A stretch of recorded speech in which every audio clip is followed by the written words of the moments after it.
இப்பொழுது ரப்பர் சாகுபடியில் ரெயின் கார்டின் முக்கியத்துவம் அண்டூர் ஜே அனிதா சேகர் அவர்களுடன் நேர்முகம் கேட்கலாம். வணக்கம். வணக்கம் சார். வேளாண் சார்ந்த உபத்தொழில்கள்ல இருக்க மாதிரி கேள்விப்பட்டோமே, என்னென்ன மாதிரியான ஈடுபாடு? நாங்க இப்ப ரப்பர்ல ரெயின் கார்டு போடுறது நாங்க இப்ப கொஞ்சம் ஒரு டீமா போறோம் சார். எங்களுக்கு இது ஒரு சுய தொழில் மாதிரி கொஞ்சம் வருமானமும் கிடைக்குது. இப்ப மழைக்கான ஒரு பாதுகாப்பு கவசம் இல்லையா? ஆமா, ரப்பர் மரம் உள்ளவங்களுக்கு இந்த மழை டைம் போதும் பால் வெட்டலாம், அவங்களுக்கு இப்ப பால் கிடைக்கும், அதுக்காக இது நாங்க போடுறது. இந்த மாதிரியான ஒரு அணுகுமுறை அப்படிங்கிறது ரப்பர் வைத்து எவ்வளவு நாட்களுக்குள்ளாக இந்த மாதிரி ஒரு நிலைக்கு வருவாங்க? ரப்பர் தை வச்சு ஒரு 7 வருஷங்கள் தான் பால் வெட்ட தொடங்குவாங்க. அதுல இருந்து இந்த இதை போடலாம். அப்ப அவங்களுக்கு வருமானம் அவங்களுக்கு தடை இல்லாம கிடைக்கும். இதை போடுறதுனால தடை இல்லாம வருமானம் கிடைக்கும். நீங்க இந்த மாதிரியான ஒரு தொழிலுக்கு வர்றதுக்கு என்ன காரணம்? எப்படி உங்களுக்கு இப்படி ஒரு ஆர்வம் ஏற்பட்டது? நாங்க படிச்சுட்டு சும்மா வீட்டுல தான் சும்மா இருக்கோம். அப்ப எங்களுக்கு ரப்பர் போர்ட்ல ட்ரைனிங் கொடுத்தாங்க, இப்படி பண்ணலான்னு. அதுல இருந்து எங்களுக்கு ஒரு இன்ட்ரெஸ்ட் வந்துச்சு, நமக்கு ஏதாவது ஒரு சுய தொழில் பண்ணலான்னு. அதுல இருந்து நாங்க இப்ப ஒரு 7-8 பேர் சேர்ந்து ஒரு டீமா இந்த இதுல இறங்கி இருக்கோம். நாங்க சரி, நினைச்ச உடனே நானும் வந்துட முடியாத, அதுக்குன்னு முறையான பயிற்சி வேணும், அணுகுமுறை வேணும், வீட்டுல சம்மதம் தெரிவிக்கணும். இந்த மாதிரியான ஒரு இக்கட்டான நிலையில நீங்க என்ன மாதிரி ஆர்வப்பட்டு என்ன பயிற்சி எடுத்தீங்க? எங்களுக்கு ரப்பர் போர்ட்ல இருந்து ஒரு 10 நாள் கிட்ட பயிற்சி கொடுத்தாங்க. ரப்பர் போர்ட்ல இருந்து பால் வெட்டது, இந்த ஷேடு போடுறது, ஷீட் எல்லாம் எப்படி அடிக்கணும், இதை பத்தி பயிற்சி கொடுத்துருந்தாங்க. அப்ப அந்த இதுல இருந்து தான் எங்களுக்கு ஒரு இன்ட்ரெஸ்ட் வந்துச்சு. அப்ப நமக்கு வீட்டுல இருந்தே இதே மாதிரி பண்ணலாமே, நமக்கு வீட்டுக்கும் ஒரு நமக்கு தனி வருமானம் கிடைக்கும், வீட்டுல கொஞ்சம் கஷ்டம் நமக்கு கொஞ்சம் தீரணுங்கிறதுக்காக நாங்க இதுல இருந்து போறோம்னு சொன்னா வீட்லயும் அதுக்கு ஆதரவு தந்தாங்க, ஒண்ணுமே சொல்லல. சரி, இந்த மாதிரியான ஒரு வழிகாட்டுதலுக்கு உங்க பகுதியிலேயே கூட ரப்பர் சார்ந்த உற்பத்தியாளர் சங்கங்கள் அந்த மாதிரி ஏதாவது அமைப்பு இருக்கா, அல்ல தனிப்பட்ட விவசாயிகள்கிட்ட போய் தான் நீங்க அனுபவ படிப்பு அப்படிங்கறத படிச்சீங்களா? எங்களுக்கு ரப்பர் போர்ட்ல இருந்து தான் அவங்க இதை பண்ணுனாங்க. அவங்க தான் இதை பற்றி சொல்லியும் கொடுத்தாங்க. எங்களை என்கரேஜ் பண்ணது இந்த பிரதீப்னு சொல்லிட்டு ஒரு சாரு, கிருஷ்ணபிள்ளைன்னு சொல்லி ரப்பர் போர்ட்ல இருந்து அவங்க தான் எங்களை என்கரேஜ் பண்ணி இதை வழி நடத்தி கொண்டும் போறாங்க. எத்தனை நாள் பயிற்சி எடுத்தீங்க? என்ன சொல்லி கொடுத்தாங்க? கேட்கும் போது ஒரு தயக்கம் இருந்ததா, இல்ல ஆரம்பத்திலேயே ஒரு தன்னம்பிக்கை ஏற்பட்டதா? இல்ல, ஆரம்பத்துல எங்களுக்கு நாங்க இது உற்சாகத்தோட தான் சேர்ந்தோம். அதுல எங்களுக்கு பால் வெட்ட இதெல்லாம் பயிற்சி கொடுத்திருந்தாங்க. ஒரு 4-5 நாள் பால் வெட்ட இது பற்றி பயிற்சி கொடுத்தாங்க, வெட்டு படிச்சோம். அதுக்கப்புறம் ஒரு நாள் இது சேடு போட இது பயிற்சி கொடுத்திருந்தாங்க. ஒரு நாள் சீட்டு, குவாலிட்டியான சீட் எப்படி உரை வைக்கிறது அந்த மாதிரியும் பயிற்சி கொடுத்திருந்தாங்க. இப்ப உங்க கிராமத்தை அல்லது உங்க வீட்டை சுத்தியே இந்த மாதிரி நிறைய ரப்பர் மரங்கள் இருக்கனால எங்களுடைய பணி அப்படிங்கறது தொடர்ந்து இருக்குங்கிறீங்களா, அல்ல பிற இடங்களுக்கு சிரமப்பட்டு தான் போய் செய்து கொடுக்கறோங்கிறீங்களா? இல்ல, எங்களுக்கு தொடர்ந்து இதுல வருமானம் வருது. எங்களுக்கு சிரமமா இது தோணல. ஒரு நாள் சில டைம் மழை டைம் வேலை இல்லாட்டியே எங்களுக்கு அது அப்ப வீட்டுல இருக்கும்போது கொஞ்சம் அது கஷ்டமா இருக்கும் மாதிரி இருக்கும். வேலைக்கு போற இன்ட்ரெஸ்டா தான் பண்றோம். அது கொஞ்சம் தூரம் போகணும்னாலும் நாங்க இன்ட்ரெஸ்டா போயிட்டு வச்சு பண்ணி கொடுத்துட்டு வந்துடும். உங்களுடைய பேச்சை கேட்கும் போது இந்த தொழில ஒரு 7 வருஷம் 8 வருஷத்துக்கு முன்னால கூட தெரிஞ்சுக்கிட்டோம் இல்லையா, நம்ம வளமா இருக்கலாமா அப்படிங்கிற எண்ணம் ஏற்படும் போலுக்க? ஆமா, அப்படித்தான் இருந்துச்சு சார். நான் முன்னாடியே நாங்க இதை பண்ணிருக்கலாம்னு எங்களுக்கு அப்படி ஒரு இன்ட்ரெஸ்ட் இருந்தது. ஆமா, இப்ப ஒரு நாள் வேலை இல்லாட்டை கூட எங்களுக்கு போர் அடிக்க மாதிரி வீட்டுல ஏன் சும்மா இருக்கும் அப்படின்னு தான் எங்களுக்கு தோணும். வீட்லயும் கூட உங்க மாமியாரு, அம்மா, அப்பா, கணவர் எல்லாருமே பாராட்டக்கூடிய வகையில இருக்கும் போலுக்க, பரவாயில்லையம்மா நீனும் ஒரு வேலையாளா மாறிட்டே அப்படிங்கிற மாதிரி. ஆமா, அப்படிதான் சொன்னாங்க. என் ஹஸ்பண்டே சொன்னாங்க, நீ இப்ப சம்பாதிக்குதே, நமக்கு வீட்டுல இப்ப ஒரு வருமானம் வருது அப்படின்னா வீட்டுல இருந்தாலும் அப்ப பிரச்சனை இல்லையா, அப்படிதான் அவங்க என்கரேஜ் பண்ணாங்க. சரிம்மா, 3 நாள் பால் வெட்டுக்க பயிற்சிங்கிறீங்களா? இது வரைக்கும் பால் வெட்டுப்பி எந்த அறிமுகமும் இல்லாத ஒருதை தெரிஞ்சுக்கணும்னா அங்க என்ன சொல்லி கொடுத்தாங்க? பால் வெட்டுறதுக்காக எப்படிப்பட்ட மரம் தேர்வு செய்யணும், எவ்வளவு அடி உயரத்துல செய்யணும், எவ்வளவு ஆழத்துல வெட்டி எடுக்கணும், அந்த மாதிரி என்ன சொல்லி கொடுத்தாங்க? பால் வெட்டனா இப்ப புதுசா வச்ச ரப்பர் மரம்னா ஒரு தை வச்சு 7 வருஷத்துல இருந்து வெட்ட ஆரம்பிப்பாங்க. அதுல நம்ம முதல்ல மார்க்கிங் பண்ணணும். பால் வெட்ட இதுக்கு முன்னாடி மார்க்கிங் பண்ணணும். என்ன கொண்டு போவீங்க மார்க்கிங் பண்ண? மார்க்கிங் கத்தி, டேப்பு, டெம்ப்ளேட்னு 3 வரும். அதை வச்சு நம்ம மார்க்கிங் பண்ணணும். அது கீழே இருந்து 125 அடி உயரத்திலையும், அகலம் 20 சென்டிமீட்டர் வண்ணமும், சரி 30 அந்த அளவுல நமக்கு மார்க்கிங் பண்ணணும். அப்பதான் நமக்கு வெட்டது கரெக்டா அப்படியே மார்க்கிங் பண்ணிட்டு. அப்ப மார்க்கிங் அப்படிங்கிறது வேற நபர் குறிச்சிட்டு போவாரா, அல்லது நீங்களே தான் அதையும் கணக்குல கொள்ளணுமா? இல்ல, அது மார்க்கிங் அவங்க வேறதான் பண்ணாங்க. நாங்க இதுவரையும் மார்க்கிங் பண்ண போனது இல்ல. ஆனா அதை பத்தி எங்களுக்கு சொல்லி கொடுத்துருதுங்க. அங்க புதிய ரப்பர்ல எப்படி மார்க்கிங் பண்ணணும், இப்படி பண்ணிட்டு அதுல இருந்து தான் அந்த மார்க்கிங் பண்ண இடத்துல இருந்து வெட்ட ஆரம்பிப்பாங்க. இப்ப பரிசாத்தமா நீங்க ஒரு தோட்டத்துக்கு போறீங்க, இது வரைக்கும் பாலே எடுக்காத ஒரு தோட்டம், மரம் வளர்ந்துடுச்சு. இந்த மரத்தை பார்த்த உடனே உங்களுக்கு தெரியுது இதுல ஒரு வெட்டு கொடுத்தா பால் வரும், என்ன இது வரைக்கும் நீங்க எடுக்காம இருக்கீங்க அப்படிங்கிற மாதிரி அந்த நில உடமஸ்தர்களுக்கு ஆலோசனை சொல்றது கூட உண்டா? எப்படி? ஆமா, கேட்டிருக்கோம். இந்த ரப்பருக்கு இன்னும் மார்க்கிங் பண்ணாம இருக்கீங்களா, இதுல இருந்து பால் வெட்டின பால் கிடைக்குமே, பண்ணலாமேன்னு நாங்க கேட்டிருக்கோம். சரிம்மா, மழை பாதுகாப்பு அப்படிங்கிற அடிப்படையில இந்த தொழிலை பொறுத்த அளவுல எந்த மாதிரி நிலையில அதுக்கு தயாராகணுங்கிறீங்க? மரம் நம்ம இப்ப போட போனோம்னா நமக்கு மழை இல்லாத கொஞ்சம் வெயில் டைம் தான் போடணும். ஏன்னா அந்த மழை டைம் இப்போ போட்டோம்னா அந்த அதுல ஒரு பசை இருக்கும், வெட்டாமிஸ் காம்பவுண்ட்னு ஒரு பசை தான் முதல்ல தேய்ப்போம். அது மழை ஈரப்பதம் உண்டுன்னா அதுல ஒட்டாது, மரத்துல ரப்பர்ல ஒட்டாது. அதனால அந்த கொஞ்சம் நல்லா வெயில் 2 நாள் வெயில் அடிக்க பார்த்துட்டு தான் அந்த டைம் போடணும். ஆனா நம்ம போட்டு முடிச்சோம்னா மழை பெஞ்சாலும் அவங்களுக்கு அந்த ரப்பர் சாகுபடி அவங்க உரிமையாளர்களுக்கு அதுல அவங்க பால் வெட்டினா அவங்களுக்கு வருமானம் கிடைக்கும். இந்த மாதிரியான ஒரு நிலைக்கு உட்படாம இது விருதே செலவு இல்ல, எனக்கு போட வேண்டாம் அப்படின்னு சொல்லி அதுல ஏமாந்தவங்க கூட இருக்காங்களா? திரும்ப உங்களை கூப்பிட்டு போடுங்க அப்படிங்கிற மாதிரி சொன்னவங்களும் இருக்காங்களா? அப்படி இல்ல, நிறைய பேர் ஏன் செலவுன்னு அப்படி யோசிச்சாங்க. ஆனா போட்டு நிறையவங்களுக்கு இதனால நல்ல வருமானம் கிடைச்சிருக்கு. மழை டைம் அவங்க வருமானம் எடுத்த பிறகு அவங்க யோசிச்சிருக்காங்க, நம்மளும் போட்டிருக்கலாமே, நமக்கு போட்டா நமக்கு வருமானம் கிடைக்குமே, இதோட நல்ல வருமானம் கிடைச்சிருக்குமே, மழை காலங்களில் நம்ம வெட்டாம இருக்க முடியாத வெட்டி இருந்தா நமக்கு கிடைச்சிருக்கும்னு அப்படி யோசிச்சிருக்காங்க. இதுக்காக சிரமப்பட வேண்டியது இருக்குமா? இதுக்குன்னு உபகரணங்களை யாராவது இலவசமா கொடுத்தாங்களா? அல்லது அந்தந்த பகுதி முதலாளிகளே அதுக்குள்ள வசதி வாய்ப்பை செய்து தருவாங்க, நம்ம போய் அதை வைத்து கொடுக்க வேண்டிய முறை மட்டும்தான் எங்களுக்குங்கிறீங்களா? ஆமா, இது நாங்க கொண்டு போறதில்ல, அங்க அவங்கள்ட்ட அந்த முதலாளிகள்ட்ட சொல்லிடுவோம், இது வேணும், நாங்க ஷேடு போர்டுக்கு இன்னும் உபகரணங்கள் வேணும், அவங்களுக்கு ரப்பர் போர்ட்லயே அது கிடைச்சிரும், அதை வாங்கி வச்சிருங்கன்னு சொல்லிடுவோம். நாங்க போய் அந்த திங்ஸ் எடுத்து நாங்களே பண்ணிடுவோம். என்னெல்லாம் கொண்டு போவீங்க? முதல்ல எண்ணிக்கை அப்படிங்கிற அடிப்படையில நாங்க ஒரு நாளைக்கு இவ்வளவுதான் பண்ணோம், இப்ப கைதேர்ந்த அனுபவஸ்தாலியா ஆயிட்டோம், இப்ப நிறைய மரங்களுக்கு நாங்க போட்டு கொடுக்கறோம் அப்படிங்கிற மாதிரி ஒரு நாளைக்கு உத்தேசமா ஆரம்பத்துல எப்படி, இப்ப எப்படி? ஆரம்பத்துல எல்லாம் நாங்க ஒரு 5-6 பேரெல்லாம் ஒரு 100 மரம் தான் போட்டோம் முதல்ல ட்ரெயின் பண்ண. ஆனா இப்ப 200 மரத்துக்கு மேல போடுறோம் ஒரு நாளத்துக்கு மேல. அவ்வளவு எக்ஸ்பீரியன்ஸ் ஆயிட்டோம். ஆனா இதை விட மேலையும் இப்ப போடலான்னு இந்த இன்ட்ரெஸ்ட் இருக்கு. ஆட்கள் தேர்வு அப்படிங்கிற அடிப்படையில அல்லது அந்த நில உடமஸ்தர்கள் தேர்வு அப்படிங்கிற அடிப்படையில உங்களுக்குன்னு யாராவது வழிகாட்டுதல் சங்கம் கூட உண்டுமா? அல்லது நீங்களே தான் அதுக்குள்ள முதலாளிகளை தேர்வு செய்யறீங்களா? இல்ல, எங்களுக்கு முதலாளிகளை ஏற்பாடு பண்ணி தரது ரப்பர் போர்ட்ல இருந்து பிரதீப் சார்னு சொல்லிட்டு அவங்க தான், அவரு கிருஷ்ணபிள்ளைன்னு ஒரு சார் இருக்காரு, அவங்க தான் அவங்க ஏற்பாடுல ரப்பர் போர்ட்ல சொல்லுவாங்க, எங்களுக்கு எவ்வளவு ரப்பர் மரம் இந்த ரெயின் கார்டு போடணும், நீங்க ஏற்பாடு பண்ணுங்கன்னு அவங்க எங்கள்கிட்ட சொல்லுவாங்க, நாங்க போய் போடுவோம். எப்பவாவது போய் நமக்கு வேலை கிடைச்சிடுச்சு அப்படின்னு போட்டு கொடுப்பீங்களா? அல்லது சார் இப்ப இந்த மரத்துக்கு இப்ப தேவையில்லை சார், கொஞ்சம் நாட்கள் போகட்டு அப்படிங்கிற மாதிரி கூட ஆலோசனை சொல்லி வழிகாட்டுதல் பிரமாதமா கொடுக்கீங்களா? எப்படி? ஆமா, நாங்க போறது அதிகமா போட வேண்டியதான் இருக்கும், தேவையில்லாம இருந்ததில்ல. அதனால அவங்களுக்கு அவங்க இன்ட்ரெஸ்ட் படுத்தி நீங்க போடுங்கன்னு சொல்லி தான் நாங்க போட்டு கொடுக்கோம். அப்படி என்ன வருமானம் பெருகிடுங்கிறீங்க? ரெயின் கார்டு போடாம இருந்தா என்ன பிரச்சனை? ரெயின் கார்டு போட்டா ரப்பர்ல என்ன ஒரு மாற்றம்? ரெயின் கார்டு போடாம இருந்தா மழை இப்ப நமக்கு எங்க குமரி மாவட்டத்துல அதிகமா மழை பெய்யும், அதுவும் உங்க பகுதியில கூடுதலாக பெய்யும். அப்ப மழை பெய்யுதுன்னா அந்த ரப்பர் மரம் நனைஞ்சிரும், நமக்கு பால் வெட்ட முடியாது.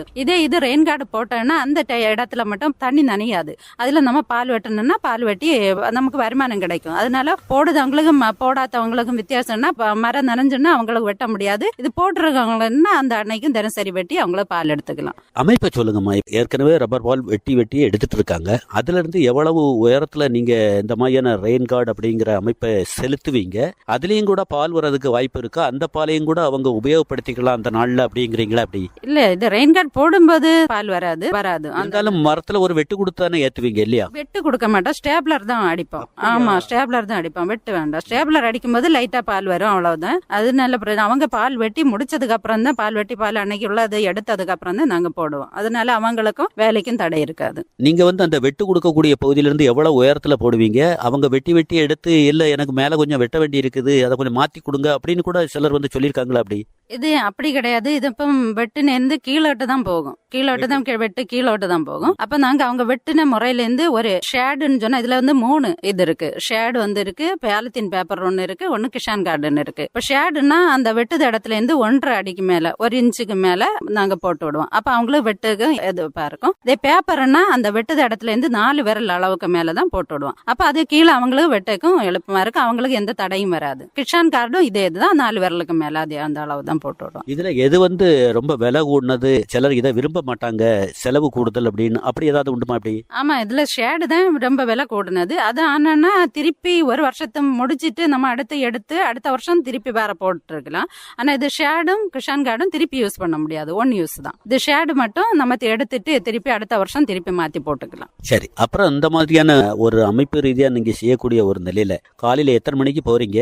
எவ்வளவு மரங்களுக்கு போடுறீங்க, அன்றாட வருவாய்னா எவ்வளவு கிடைக்குது? நாங்க வந்து என் கூட வரவங்களுக்கு நிறைய சின்ன பசங்க, அவங்க ஸ்கூலுக்கு காலையில பிள்ளைங்களை விட்டுட்டு 8:30 மணிக்கு மேல இருந்து தான் இங்க இருந்து கிளம்புவோம். அங்க நாங்க சிலப்பா போற அந்த இடத்துக்கு 9 மணி 9:30 ஆயிரும். அதுல இருந்து ஒரு 4 மணி நேரம் ஒர்க் பண்ணுவோம். தினசரி ஒரு 500 ரூபாய் வருமானம் எங்களுக்கு கிடைக்கும். நீங்க சொல்றத பார்த்தா காலையிலேயே கணவருக்கு வேலைக்கு போக வேண்டிய அளவில் உள்ள பணிவிடைகள், குழந்தைகள் பள்ளிக்கு போக வேண்டிய அளவில் உள்ள பணிவிடைகள்லாம் அதிகாலையிலேயே முடிச்சு எல்லாம் முடிச்சிருவீங்க போல் இருக்க. ஆமா, வீட்டு வேலை எல்லாம் முடிச்சிட்டு நம்ம குழந்தைகளை எல்லாம் அனுப்பிட்டு திருப்பி குழந்தைகள் வர்றதுக்குள்ள நாங்களும் வேலையை முடிச்சிட்டு வந்துருவோம். சரிம்மா, இந்த மாதிரியான நீங்க ஈடுபாட்டுல இருக்கும்போது உங்களுக்கு சில வேளைகள்ல போக முடியாத நிலை ஏற்பட்டுன்னா அந்த நேரத்துல நீங்க என்ன மாதிரியான ஒரு நிலைப்பாடு எடுக்கீங்க? தள்ளி வைப்பீங்களா? ஆமா, தள்ளி வச்சிருவோம். இல்லாட்டி வேற உள்ளவங்க போறாங்கன்னா அவங்க போயிருவோம். எல்லாம் நிறைய டைம் எல்லாரும் போக முடியாட்டி தள்ளி வச்சுட்டு நாளைக்கு வந்துடுவோம் அப்படின்னு சொல்லிடுவோம்.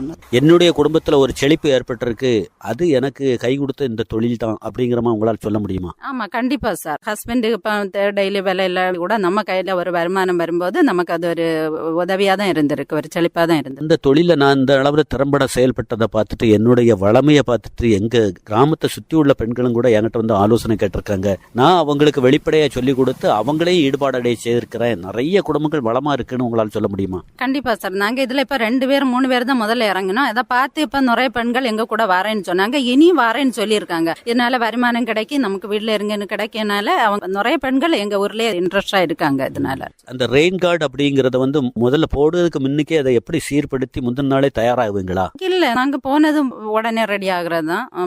உடனே என்னென்ன பண்ணணும் ஒவ்வொருத்தருக்கு நாங்க டீம் இருக்கோம் இல்ல, முதல்ல கொஞ்சம் அதுல கொஞ்சம் சுரண்டணும். அதுக்கப்புறம் ஒவ்வொரு நபர்களுக்கு பிரிச்சு கொடுத்து நீங்க ஒரு ஒற்றுமையா பண்றீங்களா? நாங்க அப்படியே ஒற்றுமையா தான் பண்றோம் சார். அப்ப ஒரு ஆள் இந்த வேலை சொன்னா ஒரு ஆள் என்ன பண்ணணும், என்ன சுரண்டுவாரு அதுல வந்து ஷேடு போடணும்னு சொன்னா ஒரு அடிக்கு மேல அந்த ரவுண்டா சுத்தி சுரண்டணும். அதுக்கு வந்து தனியா சுரண்டின்னு எங்களுக்கு ரப்பர் போல்ல இருந்து கொடுத்துருக்காங்க. அந்த சுரண்டி வச்சு சுரண்டினதுக்கு அப்புறம் ஒரு ஆள் அந்த பசை போடுவாங்க. பெட்டமிஸ் காம்பவுண்ட்னு ஒரு பசை இருக்கு, அது கீழ் மாதிரி இருக்கும், அந்த பசையை போடுவாங்க. அதுக்கப்புறம் அதுக்கு மேலதான் 6 அடி பேப்பர்னு ஒண்ணு வரும், அது அந்த பிளேட் மாதிரி பிடிக்கணும். அதுக்கு மேல கேபிள் ஒட்டி ஸ்டேப்லர் ஒட்டணும். அதுக்கு கீழே தான் ஷேடு அடிச்சு விட்டுருவாங்க. அதனால நல்ல மழை பெய்தாலும் அதுக்குள்ளாடி தண்ணி இறங்காது. ஒருத்தர் போடல, சுத்தி உள்ள தோட்டங்கள்ல போட்டாங்க. முதல் நாள் நீங்க கேட்கும் போது வேண்டாம்னாரு, தொடு மழையா இருக்கு, அம்மா என்ன சிரமப்பட்டாலும் பரவாயில்ல, வந்து எங்களுக்கு இந்த நேரத்துல போட்டு தர முடியுமா அப்படின்னா மனமும் வந்து போய் போட்டு கொடுத்த அந்த அனுபவம் இருக்கா? அப்படி கேட்டிருக்காங்க. இப்படி எங்களுக்கு நீங்க போடுதீங்களா, எவ்வளவு ரூபாய், இதனால எங்களுக்கும் போட்டு தருவீங்களான்னு நிறைய பேர் கேட்டிருக்காங்க. ஒரு மரத்துக்கு என்ன ரேட்டு பிக்ஸ் பண்ணிருக்கீங்க? ஒரு மரத்துக்கு 15 ரூபாய். ரொம்ப பெரிய மரம்னா 17 ரூபாய் வச்சு கொடுப்பாங்க, நார்மலான மரம்னா 15 ரூபாய் வச்சு கொடுப்பாங்க. எல்லா பொருட்களும் அவர் வாங்கி தந்ததுக்கு பிறகு இவ்வளவு தொகை ஆகுங்கிறீங்களா? ஆமா, கண்டிப்பா ஆகும். எல்லா பொருட்களோட சேர்த்து 45-50 ரூபாய் பொருளோட சேர்த்து ஆகும். ஆனா இது போடுறது கொண்டு கூலி. ஆனா ஒரு 4-5 டீம் 4-5 பேர் ஒரே ஆளால முடியாது, 4-5 பேரை நின்று ஒவ்வொரு வேலையை செஞ்சாதான் முடியும். அதனால அது ஒரு மரத்துக்கு 15 ரூபாய். அது ரப்பர் பொருள் அவங்களே பிஷ் பண்ணதான் இவ்வளவு ரூபா அப்படின்னு சொல்லிட்டு. கடுமையான மழை, நீங்க ரெயின் கார்டு போட்டு கொடுத்திருக்கீங்க, அவர் ஹாயா வீட்டுல இருக்கலாமா கவலை இல்லாம? போடாம இருந்தா என்ன பிரச்சனை? ஆமா, மழை இப்ப காலையிலே இங்க எல்லாம் ஊர்ல எல்லாம் காலையில 1 மணிக்கு 2 மணிக்கு எழும்பி வெட்டி வச்சிருவாங்க. திடீர்னு 5 மணி 6 மணிக்கு மழை பெஞ்சிரும். அப்ப மத்தவங்க அவங்களுக்கு ஐயோ மழை பெய்யுது, நம்ம பால்ல தண்ணி இறங்கிருமே, நமக்கு பால் வேஸ்ட் ஆயிருமேன்னு வெப்பரப்பட்டு ஓடணும். ஆனா இதே ரெயின் கார்டு போட்டவங்களுக்கு அந்த இது இல்ல, வீட்டுல இருந்துட்டு மழை தவந்தவரை போய் பால் எடுக்கலாம், அந்த பால் வேஸ்ட் ஆகவும் செய்யாது. ரெயின் கார்டு அப்படிங்கிறது நீங்க அந்த பால் வெட்டுல இருந்து சிரட்டை கீழே இருந்தாலும் கூட அதுவும் மறைக்கிற மாதிரி தன்மையில தான் வரும். அந்த தன்மையில தான் போடுவோம். அதனால அந்த சிரட்டைக்குள்ள தண்ணி இறங்காது, அந்த அப்படியே இருக்கும். அது தண்ணி இறங்குனா அந்த பால் தண்ணியோட பெய்யும், பால் கிடைக்காது, அது வேஸ்டா போயிடும். அன்னைக்கு வெட்டினது அவங்களுக்கு பாலே கிடைக்காது. இந்த நிலைக்கு வந்ததுக்கு பிறகு குடும்பத்துல உங்களுக்கு ஏற்பட்டிருக்கக்கூடிய கௌரவம் தான். வேலைக்கு போறது இப்ப எல்லாரும் வீட்டுல உள்ளவங்களும் வேலைக்கு போறேன்னு சொன்ன பசங்களும் சரி, ஹஸ்பண்ட் இல்ல குடும்பத்துல எல்லாரும் என்கரேஜ் பண்ணியாங்க. நிறைவான கருத்தா மத்த பெண்களுக்கு என்ன ஆலோசனை சொல்ல விரும்புறீங்க? சும்மா இருந்தா சும்மா தான் இருக்கணும், ஏதாவது ஒரு பயிற்சி. இப்ப மத்திய மாநில அரசுகள் வந்து நிறைய வேளாண் ரீதியான பயிற்சி கொடுக்காங்க, சிரமம் பார்க்காம வாங்க அப்படிங்கிற மாதிரி ஏதாவது ஆலோசனைகள்?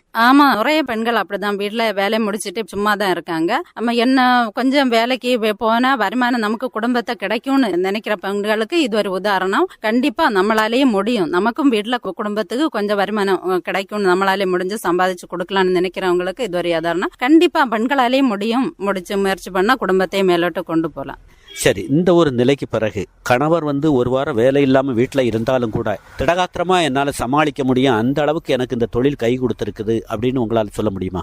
கண்டிப்பா சார். நமக்கு வேலை இருந்துன்னா கண்டிப்பா ஹஸ்பண்ட் வீட்டுல இருந்தாலும் நமக்கு அந்த திடகாத்திரமா நம்ம அந்த வீட்டு செலவை பாத்துக்கலாம்னு ஒரு நம்பிக்கை இப்ப இருக்கு சார். அப்ப நீங்க பேசிய பிரகாரம் கணவரும் கூட சில முதலாளிகளை பார்த்து என் மனைவி இந்த மாதிரி ரெயின் கார்டு போட்டு தருவாங்க அப்படின்னு நிறைய ஆர்டர் பிடிச்சி தருவாங்க போல இல்ல தெரியும். ஆமா, கணவர் அவங்க ஃப்ரெண்ட்ஸ் கிட்ட எல்லாம் சொல்லியிருக்காங்க, உங்களுக்கு யாருக்காவது ரெயின் கார்டு போடணும்னா சொல்லுங்க, எங்க ஒய்ஃப் கிட்டும் போறாங்க, அவர் டீமா போறாங்க, அவங்க பண்ணி தருவாங்கன்னு அப்படி சொல்லியிருக்காங்க சார். சரி, உங்களை மாதிரி ரெயின் கார்டு போடக்கூடியவங்க எண்ணிக்கை கூடும்போது நீங்க சொன்ன 17 ரூபா 15 ரூபா அப்படிங்கறதும் கூட குறையறதுக்கு வாய்ப்பு இருக்கா? வேலையாட்கள் நிறைய வரும்போது இது ரேட்டு குறைய வாய்ப்பு இல்லை, ஏன்னா அவ்வளவுக்கு வேலை இருக்கு நமக்கு.